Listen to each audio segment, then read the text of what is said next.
هنقلبها بالراحة. بسم الله الرحمن الرحيم اهي.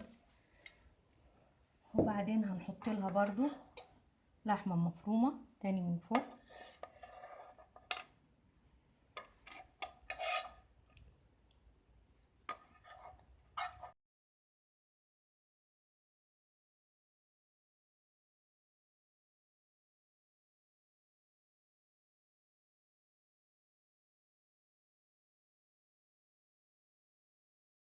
السلام عليكم ورحمة الله وبركاته.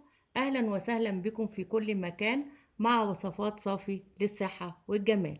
النهاردة هنعمل ايه؟ النهاردة هعمل لكم أكلة حلوة قوي، هي المقلوبة، مقلوبة البتنجان.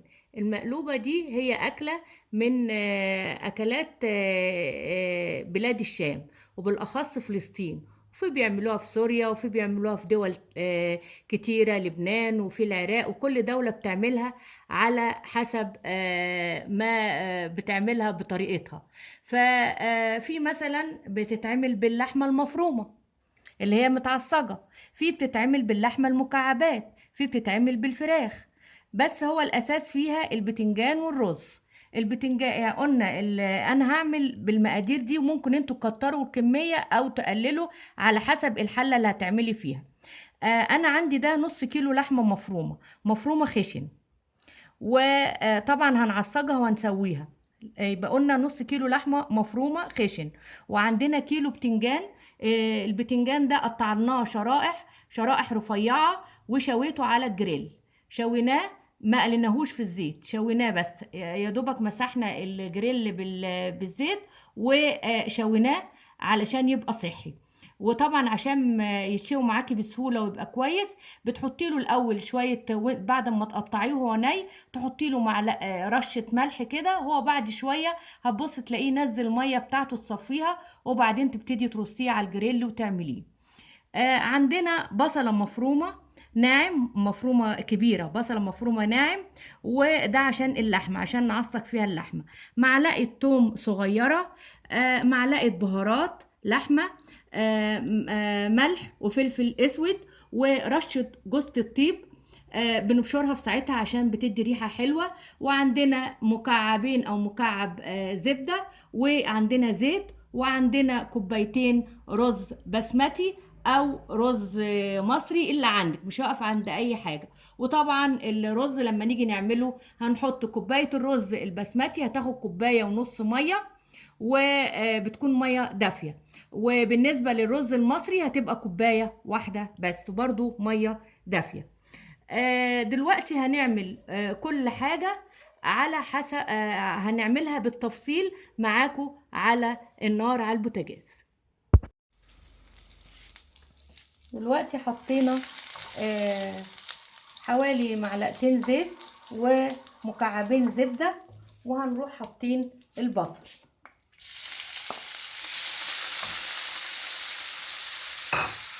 طبعا سخنا الطاسة الأول وحطينا زيت، ليه؟ عشان الايه، عشان الزبدة ما تتحرقش. معلش يا جماعة بقلب عشان ايديا التانية وجعاني شوية، بس ريحة البصل بس تطلع.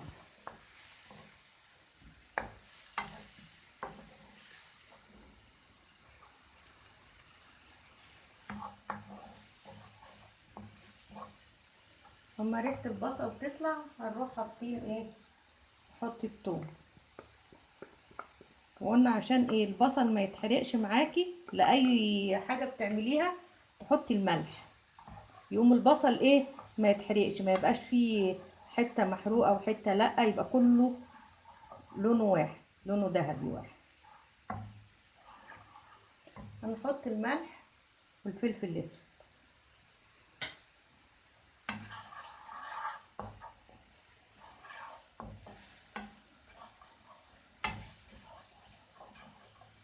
هنحط بهارات اللحم او السبع بهارات، بهارات اللحمه او السبع بهارات.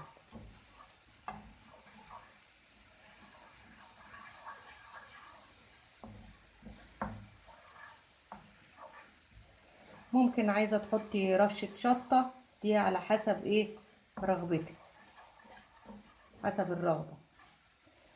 ان اللي بقى بعض البلاد اللي بتعملها باللحمة بتشوح اللحمة الاول.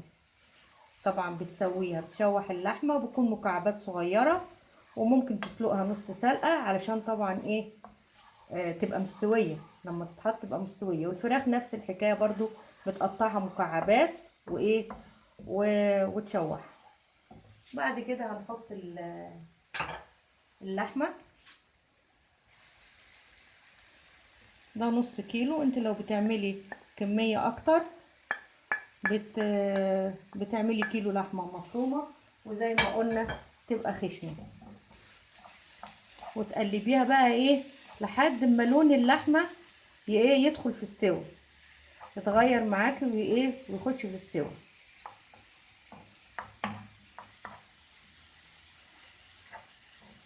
طبعا اللحمة المفرومة برضو بتستوي على طول. اللون بتاع اللحمة اهو دخل في السوا اهو، غير. يا دوبك بس بنحط لهم بتحط لها بس شويه ميه دافيه، ميه سخنه، ما تحطيش ميه ساقعه. ونغطيها، وفي الاخر خالص بس نحط رشه جوز الطيب عشان تديها ريحه، بس تتشرب الميه دي وخلاص. ونظبط الملح وخلاص. في الاخر رشه جوز الطيب ونغطي وخلاص. حطينا هنا بقى هنعمل الرز، ووطينا على اللحمه، وحطينا زيت، معلقتين زيت، وحطينا مكعبين زبدة. والزيت بنحطه ليه بقى للرز؟ بيخلي الرز دي بقى تكة حلوة قوي، بيخلي الرز بيلمع ومفلفل وجميل جدا. احنا بقى هنحط للرز ده شوية توابل. هنحط بهارات، وهنحط ملح وفلفل اسود، وهنقلبهم.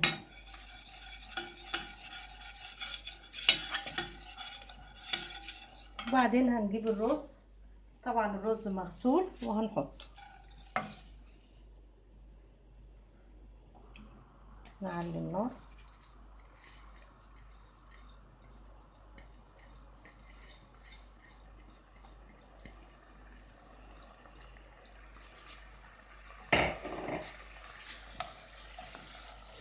طبعا انا عامله كوبايتين رز، انتوا ممكن تزودوا الكميه وتظبطوا الملح، بس الرز ياخد السخونيه كده بتاعه الزيت والزبده. وبعدين نحط زي ما قلنا، لو رز مصري هنحط له كوبايه، لكل كوبايه رز كوبايه ميه دافيه. ولو رز بسمتي هنحط له كوبايه ونص برضو ميه دافيه.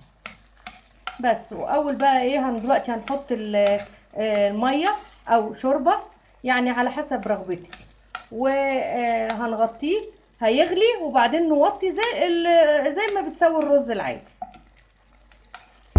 هنرص بقى البتنجان في الحله، وطبعا انتي ترصي على حسب الايه ال- الحله اللي عندك. ترصي البتنجان، هنبصي هترصي ازاي، يعني تعمليهم مع بعض كده. الاول هنعمل في القعر، نعمل في القعر، وبعدين نعملها كده، نخليهم يعملوا يركبوا على بعض كده كده، يركبوا على بعض كده. وانت بقى هتجيبي الحله اللي على قد الرز اللي عندك، على قد البتنجان اللي عندك، تركبيهم في بعض عشان لما تيجي على فكره احنا دهنا برضو دهناها زيت، وتتنيها لتحت شويه.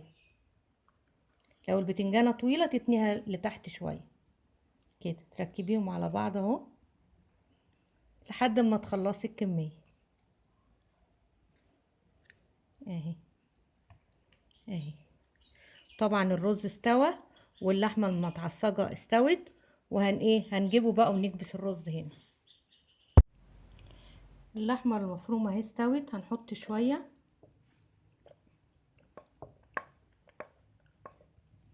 نفردهم كده.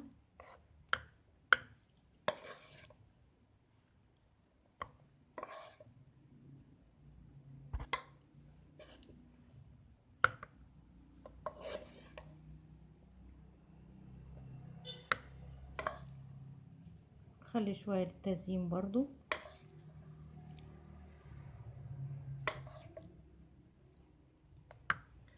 وبعدين هنحط الرز.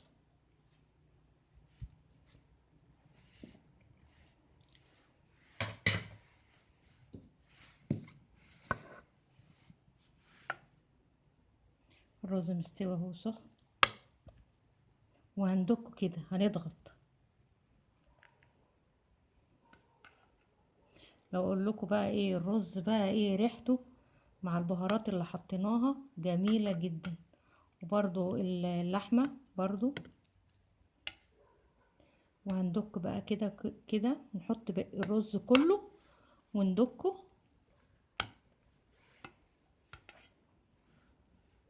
لحد ما نملى الحلة. خلاص حطينا رصينا البتنجان، وبعدين حطينا برضو في القعر بتنجان، وحطينا اللحمة المفرومة، وبعدين حطيت الرز، والرز سخن وعملته دكيته كويس جدا بالمعلقة او بايديكي خالص. وبعدين هحطها اغطيها وعلى نار هادية لمدة 6 دقايق بس تتشمع، وبعدين هقلبها، عشان كده بتتسمى مقلوبة. هنقلبها بالراحة. بسم الله الرحمن الرحيم اهي. وبعدين هنحط لها برضو لحمة مفرومة تاني من فوق.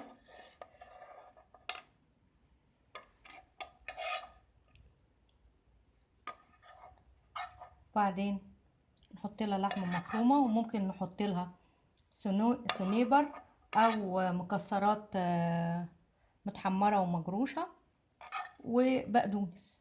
ويعني التزيين ده بتاعك انت بقى. اهي اهي بصوا جميلة ازاي، شفتوا حلوة ازاي، جميلة جدا وبتتقدم وسخنة. وبالهنا والشفا. ما تنسونيش بقى باللايك والشير والسبسكرايب وتفعلوا الجرس عشان يوصلكوا كل جديد. والى اللقاء، مع تحيات صافي.